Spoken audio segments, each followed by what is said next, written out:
皆さんこんにちは。私たちはテントウムシの会です。本日は三陸花火大会にお招きいただき誠にありがとうございます。私たちテントウムシの会は昨年12月に結成し、主に高校の部活動で和太鼓に取り組んできたメンバーを中心に活動しています。今回がデビュー戦となりますが、メンバー一同心を一つにして三陸花火大会を少しでも盛り上げられるよう精一杯演奏したいと思います。次に太鼓芸能集団鼓動の提供曲の青青うねぎの2曲を演奏します。響き渡る歌声と共鳴する太鼓の音色をぜひお聴きください。本日はよろしくお願いします。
こでメンバー紹介に入りたいと思います。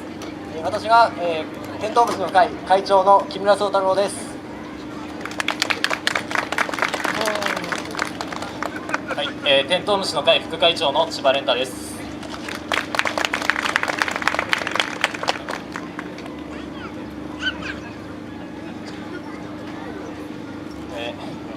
続きまして、大船渡東高校太鼓部顧問締めパートを担当します演奏の要柳本瑞穂さんです。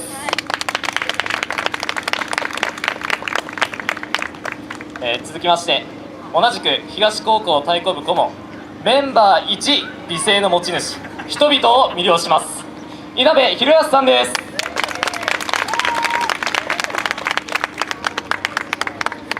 はい、続きまして楽しい雰囲気作り、演奏を盛り上げますチームのムードメーカー西条翔太さんです。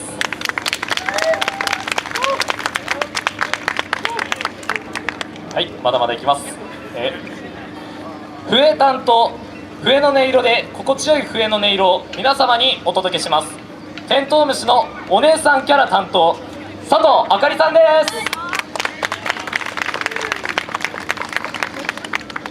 はい、続きまして、去年まで太鼓部部長を務めていました3年間鍛え上げてきたバチさばきをとくとご覧ください村上正也くんです。はい、続きまして現役太鼓部メンバーの紹介です、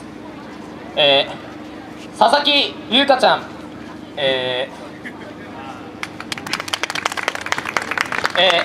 佐々木優希ちゃんです。はいで木村彩乃ちゃんです。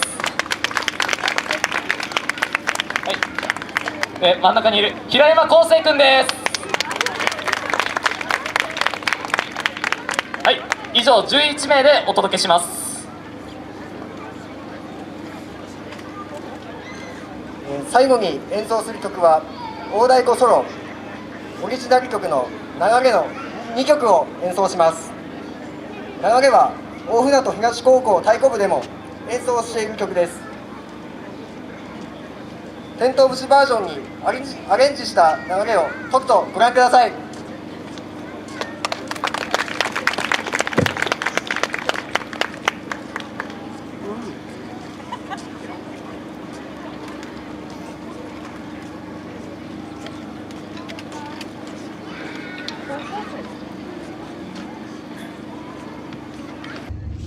Hey!